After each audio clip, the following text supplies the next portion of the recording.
For Pacifica Radio, I'm Christina Onnested.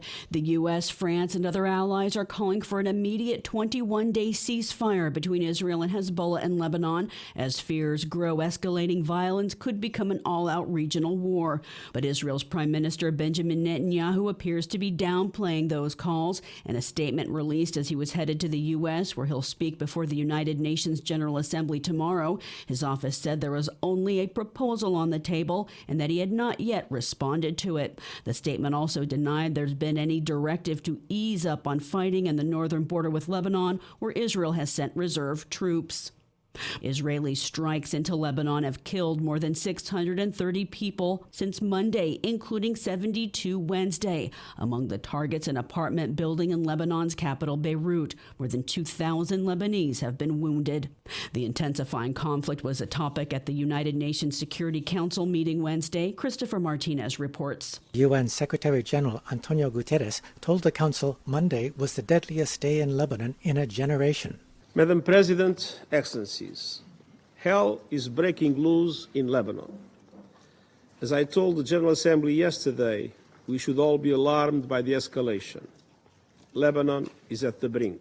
Lebanon's representative blasted Israel's recent attacks as a blatant violation of Lebanon's sovereignty and human rights. We are witnessing today an unprecedented escalation, resorting to new tools, especially electronic tools, to harm my people. The aggressor is claiming that they are only targeting combatants and weapons, but I assure you that the hospitals of Lebanon are full of civilian injured people, including dozens of women and children. Israel's representative says Israel is only doing what any other country would do in the same situation. Never again will the Jewish people hide from the monsters whose purpose in life is to murder Jews. We will take all necessary steps within our rights and in accordance with international law to neutralize that threat. Other delegates warned of the dangers of the war spreading across the region, and they called for unity within the Security Council to take action. Whether that happens remains to be seen. Reporting for Pacifica Radio News KPFA, I'm Christopher Martinez. In the U.S., 3 Senate lawmakers have introduced resolutions to block proposed arms sales to the Israeli government as it wages war in Gaza and now Lebanon. Independent Vermont Senator Bernie Sanders and Senate Democrats Jeff Merkley of Oregon and Peter Welch of Vermont introduced resolutions that would prevent the sale of $20 billion of U.S. weapons to Israel. Last month, the Biden administration approved the sale of F-15 fighter jets, tank munitions, attack munitions, and other military equipment. President Joe Biden meets with Ukraine's President Volodymyr Zelensky today. This as the White House announced $8 billion in military aid for Ukraine, including the first precision-guided glide bomb called Joint Standoff Weapon, allowing strikes at further distances deeper into Russia. Meanwhile, Russian strikes in Ukraine killed at least one person and damaged infrastructure. New York City Mayor Eric Adams is declining to step down and says he'll remain in office as a federal indictment was unsealed today, alleging he took bribes and illegal campaign contributions from foreign sources.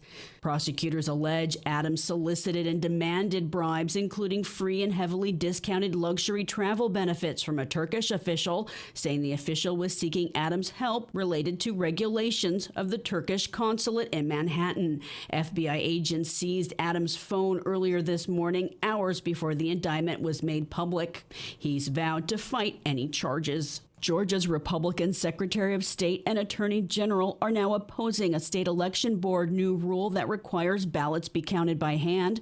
Critics say it will slow election results and could pave the way for election interference. Donald Trump's MAGA supporters who control the board enacted the new policy. Georgia's state lawmaker, a Democrat, Nabila Islam Parks, Wednesday filed a legal petition to force Governor Brian Kemp, a Republican, to take action. And investigate illegal actions by these 3 rogue state election board members, which violate the rights of Georgia voters to have their votes counted. The extremist MAGA majority on the board has held illegal private meetings and enacted new rules requested by the Georgia Republican Party, which give the green light to GOP election interference. If this is allowed to stand, Republican election officials in your county will be allowed to delay election results as long as they want. Your vote could count for nothing. If the board members are found to have broken the law, they could be removed. 2 Georgia Republicans filed a lawsuit last month challenging the new rule. The DNC, Democratic National Committee, and the Georgia Democratic Party filed suit last month. Fast-moving Hurricane Helene is advancing across the Gulf of Mexico towards Florida as a Category 2 storm, threatening an unsurvivable storm surge in northwestern parts of Florida. The governors of Florida, Georgia, the Carolinas, and Virginia have all declared emergencies in their states. I'm Christina Onnested, reporting for Pacifica Radio.